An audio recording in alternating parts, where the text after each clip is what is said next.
Dans cette émission, vous verrez des images surprenantes où des hommes sont attaqués par des animaux.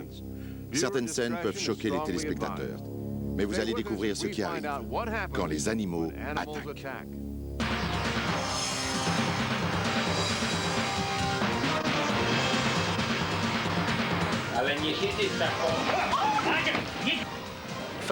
C'est comme si un bus m'avait heurté. J'ai tout de suite compris que j'étais dans la gueule d'un requin.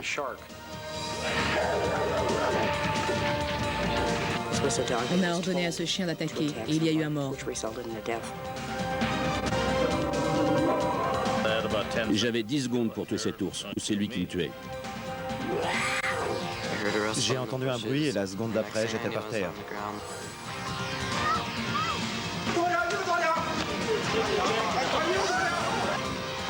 J'ai levé les yeux et j'ai compris que j'allais me noyer.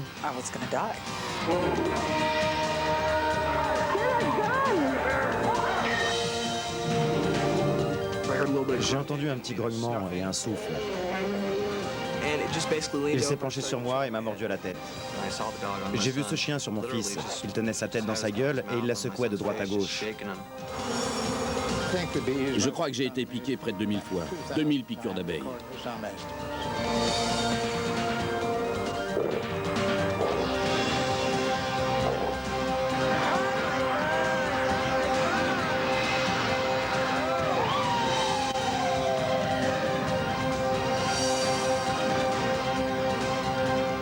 Bonjour à tous. Quand les animaux attaquent subitement, sans que rien ne le laisse présager, les conséquences peuvent être dramatiques. Au cours de cette émission, vous allez découvrir des images vraiment stupéfiantes. Nous verrons pourquoi ces attaques ont eu lieu, comment les éviter et comment agir dans pareilles situations. Attention, ces images ont été tournées par des amateurs et pourraient vous choquer.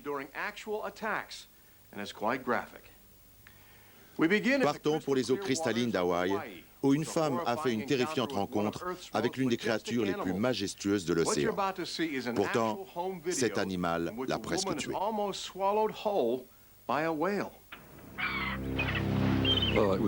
C'était une belle matinée.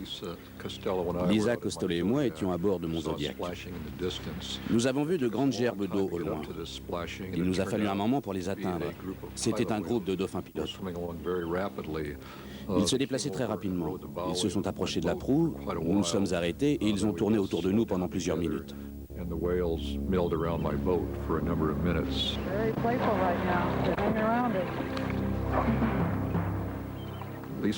Lisa voulait plonger avec eux.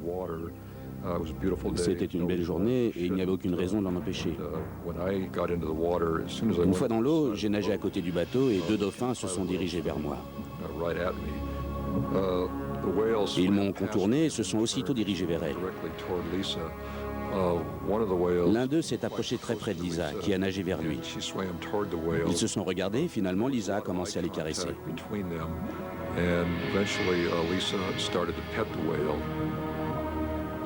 Ce qui se passe ensuite stupéfait la nageuse et le photographe. Le cétacé s'approche soudain et saisit la cuisse de Lisa. Elle réussit à se dégager et à s'éloigner. Mais quelques instants plus tard, le dauphin la saisit par la cheville et plonge à une profondeur de 12 mètres.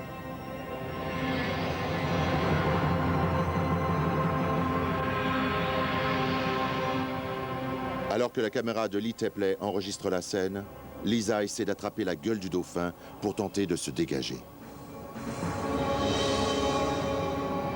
Elle se débat pendant près d'une minute, en vain. Privée d'air, elle risque d'importants dommages cérébraux et la mort. Finalement, le dauphin la ramène à la surface et la libère. Lisa n'oubliera jamais ce moment terrifiant. Nous nous sommes observés, puis il m'a saisi à la cuisse. Je me suis alors demandé ce qui se passait. Je ne comprenais pas. Il m'a attrapé la cheville et a commencé à plonger. Je l'ai regardé pour lui demander ce qu'il faisait. Et je me suis soudain rendu compte que je ne pouvais plus respirer. J'ai regardé vers la surface. J'ai cru que j'allais mourir. Votre vie défile devant vos yeux en quelques secondes. Qui allait s'occuper de mon fils? Je me suis tout d'abord résignée à mourir. Et puis j'ai pensé que j'étais trop jeune pour ça. Il m'a ensuite ramenée à la surface et m'a libérée. J'étais heureuse d'être en vie. Je recommençais à respirer. Je suffoquais, mais j'étais incroyablement heureuse. C'était difficile à croire. Mon Dieu, je vivais. Quand je l'ai remontée dans le bateau, j'ai vraiment été soulagé de constater qu'elle était entière. Je m'attendais à la retrouver mutilée ou en tout cas gravement blessée. Étant donné qu'à Hawaï, il est absolument interdit de nager avec les cétacés, Tepley est poursuivi en justice. Il est condamné à payer une amende de 10 000 €. Mais une cour fédérale a cassé ce jugement en estimant que Lee Tepley et Lisa Costello n'avaient pas eu l'intention d'ennuyer ces géants des mers. Je ne pense pas que c'était une attaque. Il était simplement curieux. Cet incident ne m'a pas dissuadé de nager en pleine mer. Je continue à plonger régulièrement et j'aime l'océan. Je crois que je suis beaucoup plus prudente, mais je suis toujours aussi passionnée par l'océan et ses animaux. Ça ne m'a absolument pas dissuadée. Lisa Costello et Lee Tepley n'oublieront jamais que dans leur milieu, les animaux sauvages sont imprévisibles et qu'il faut toujours faire preuve d'une grande prudence. De tous les animaux marins, le requin est le plus redoutable des prédateurs. On parle même pour certains de super prédateurs, et lorsqu'ils attaquent, rares sont les survivants. Vous allez voir l'une des attaques les plus incroyables, l'histoire authentique d'un homme avalé par un grand blanc.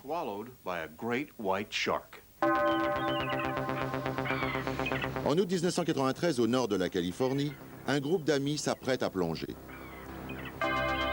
L'un des plongeurs, Mike Schwartzel, n'oubliera jamais ce jour. Nous avions décidé de prendre une journée pour aller plonger. C'était une journée magnifique. La mer était calme, avec une visibilité de 5 à 7 mètres. Pour nous, c'était la journée idéale.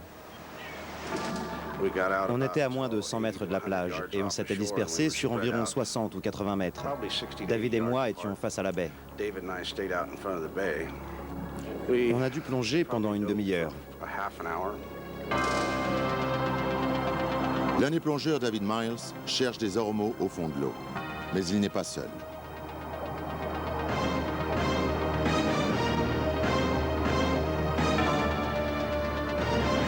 Lorsqu'il tente de remonter, il est attaqué par un grand blanc.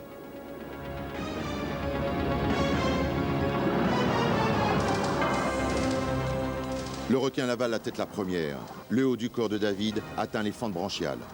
Prisonnier des énormes mâchoires, David se débat en vain. Mais il réussit par miracle à se dégager et à s'enfuir. Je remontais vers la surface en observant le fond pour repérer un endroit où plonger la prochaine fois.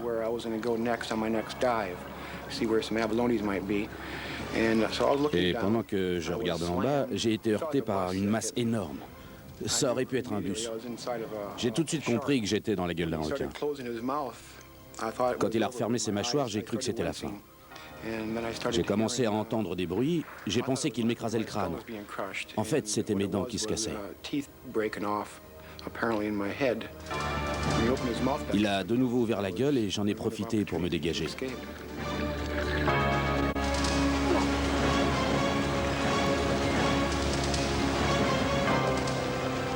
Craignant une nouvelle attaque du requin, David nage désespérément vers un rocher non loin de là. Je me suis débarrassé de tout ce qui m'encombrait et j'ai grimpé tout en haut de ce rocher. Dès que je suis arrivé là-haut, j'ai crié à mes amis qui étaient encore dans l'eau qu'il y avait un requin. En entendant les cris désespérés de David, ses amis se réfugient sur un autre rocher. Seul Mike est encore dans l'eau. Quand j'ai entendu tous ces cris, j'ai regardé autour de moi et j'ai vu les autres sur des rochers. Mon petit frère m'a crié de sortir de l'eau et c'est là que j'ai compris que David avait été attaqué. Il a retiré sa combinaison et j'ai vu que son dos avait été découpé, comme avec un couteau. David perd beaucoup de sang. Il a de profondes lacérations au niveau du dos, de la tête et de la mâchoire. Les entailles du dos sont si graves que les secouristes craignent une perforation des poumons. Il faudra plus de 100 points de suture pour refermer ses plaies. Mike doit aller secourir son ami, même si le requin est encore dans les parages. Ce rocher était à une soixantaine de mètres de la plage et je dois avouer que j'étais effrayé. Je ne voulais plus retourner dans l'eau. Je savais que le requin s'y trouvait et je perdais mon sang. Et d'après ce qu'on dit, les requins sentent le sang de très loin. J'ai fini par lui dire qu'il devait revenir dans l'eau. Il fallait partir de là. Il a sauté dans l'eau et s'est hissé sur ma bouée. J'ai attrapé l'avant de la bouée et j'ai nagé en direction de la plage. David m'aidait en battant des pieds. Jeff Landsman est un spécialiste des attaques de requins. On pense que les attaques de grands blancs sont en fait le résultat d'une confusion. Le grand blanc regarde vers la surface et distingue une silhouette qui ressemble à ses proies habituelles. Il surgit par-dessous et attaque. Je m'inquiétais pour lui. Il perdait tout son sang. Et quand j'ai vu qu'il devenait léthargique, j'ai encore plus paniqué. Il était vraiment sous le choc. Lorsque Mike et David atteignent la plage, ils sont rejoints par les autres plongeurs qui ont déjà appelé les secours. J'ai l'impression d'avoir gagné à la loterie ce jour-là. Ils m'ont dit qu'il y avait une chance sur 300 millions de survivre à l'attaque d'un grand blanc. Et quand il attaque à la tête, c'est encore pire. J'ai eu de la chance ce jour-là, beaucoup de chance. Affronter les animaux fait parfois partie du folklore. Comme vous allez le voir chaque année à Pamplune, lors du célèbre lâcher de taureaux, les participants se font une joie de braver le danger. Les taureaux offrent au public ce qu'il est venu chercher. Une montée d'adrénaline provoquée par l'apparition de ces animaux imprévisibles. Mais regardez ce qui se passe quand un participant commet l'erreur de tourner le dos au taureau.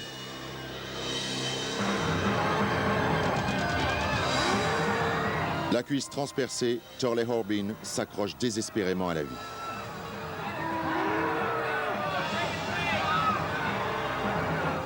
Lorsque les secouristes lui administrent les premiers soins, il est conscient. Ses blessures mettront des mois à guérir. À Pamplune, tous connaissent les risques encourus, mais les animaux peuvent aussi attaquer, quand sans le savoir, nous empiétons sur leur territoire. Une innocente famille a ainsi vécu une véritable tragédie en pique-niquant au mauvais endroit, au mauvais moment. De plus en plus de gens fréquentent les parcs nationaux, des endroits où vivent des animaux sauvages tels que le puma. En pénétrant sur leur territoire, nous pouvons rapidement devenir des proies.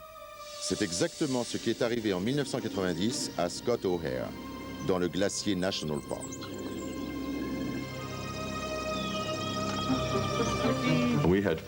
Tout était prêt pour le pique-nique. La table était dressée. Nous avons envoyé notre fille chercher ses deux frères. Elle est descendue jusqu'au lac. Les 4 adultes étaient déjà autour de la table de pique-nique. Tous ignoraient que les enfants étaient surveillés de près par un puma.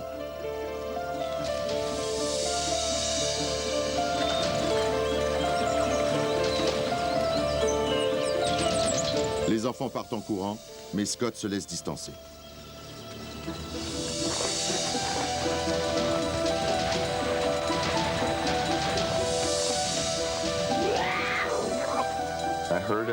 J'ai entendu crier au secours. C'était loin. Le premier cri n'a pas vraiment attiré mon attention, car je pensais qu'il devait chahuter un peu. Ensuite, il y a eu un autre cri, et j'ai senti l'urgence de cet appel. Les adultes courent voir ce qui se passe.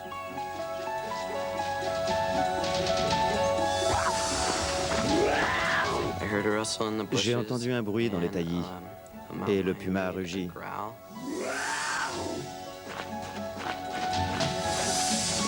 La seconde d'après, j'étais par terre. Le puma a ouvert sa gueule et m'a attrapé à la tête.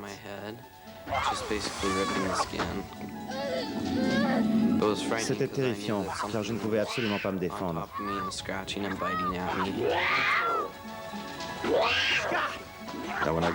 Quand je suis arrivé, j'ai tout de suite vu que c'était grave. Le puma tenait un bras de Scott dans sa gueule.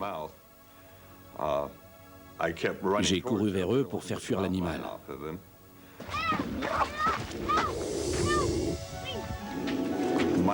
Michael a vu l'animal et lui a lancé du sable dans les yeux. Le félin a alors lâché Scott et s'est enfui.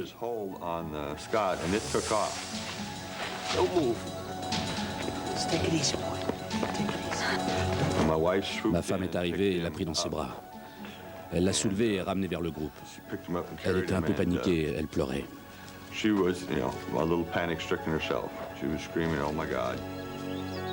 Scott est conduit en urgence à l'hôpital de Kalispell.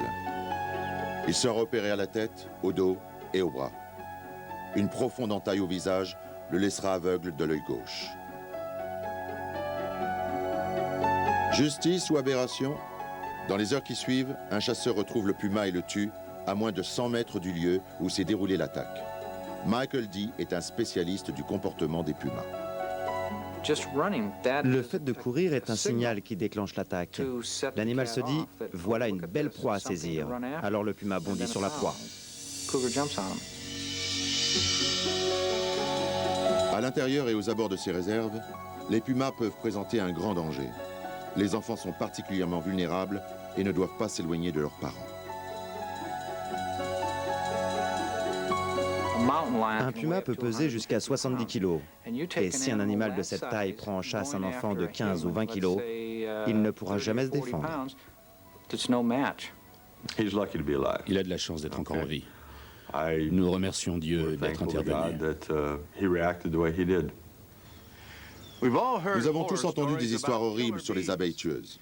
Les abeilles tueuses, ou abeilles africanisées, sont si agressives qu'elles attaquent et tuent aussi bien du bétail que des hommes. Tout intrus, dans un périmètre de 400 mètres autour de leur colonie, est aussitôt pris pour cible.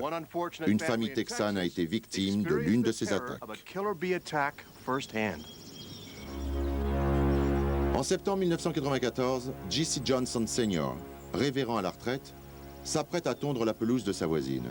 Un service qu'il lui rend lorsqu'elle s'absente de chez elle. Lorsqu'il franchit la barrière de bois séparant les deux propriétés, le moteur de la tondeuse dérange une colonie d'abeilles africanisées.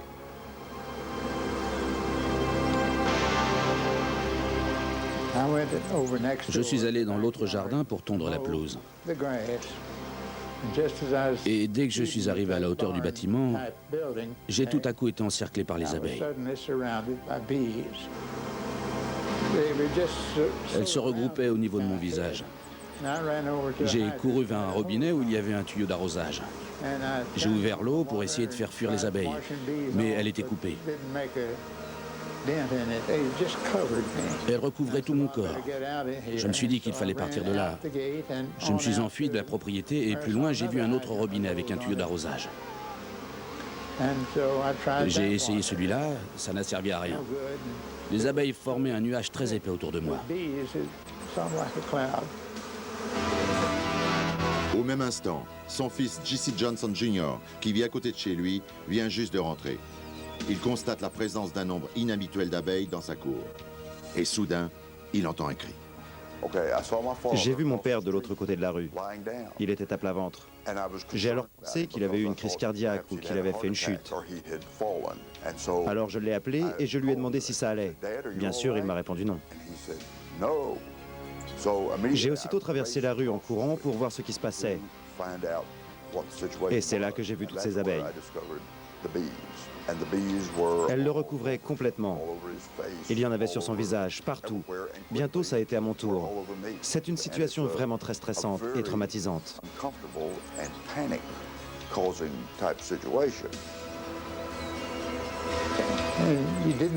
Vous ne sentez pas une abeille en particulier, mais tout un ensemble.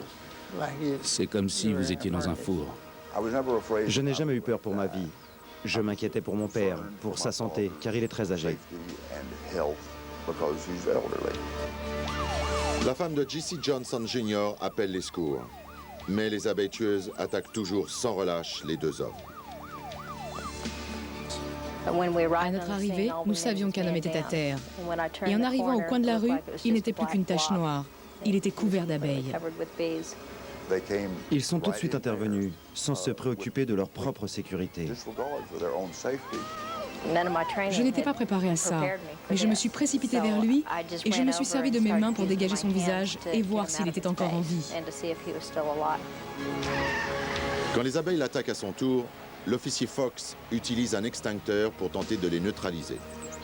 Le père et le fils sont conduits à l'hôpital pour recevoir les premiers soins et stopper l'effet du venin. Je crois que j'ai été piqué près de 2000 fois. 2000 piqûres d'abeilles. Personne ne connaît le chiffre exact. Les abeilles ont gagné ce jour-là. Norman Gary est un spécialiste des abeilles. Les abeilles africanisées sont différentes des autres abeilles. Elles produisent aussi du miel, mais c'est une espèce particulière. Le plus important à savoir est qu'elles défendent leur colonie avec énormément d'acharnement. Si vous êtes attaqué par des abeilles tueuses, ou d'autres abeilles d'ailleurs, la meilleure chose à faire est de fuir le secteur, sortir de la zone défensive, car elles ne piquent qu'à proximité de leur colonie. Courez jusqu'à ce qu'elles arrêtent de vous suivre ou que vous puissiez vous réfugier quelque part.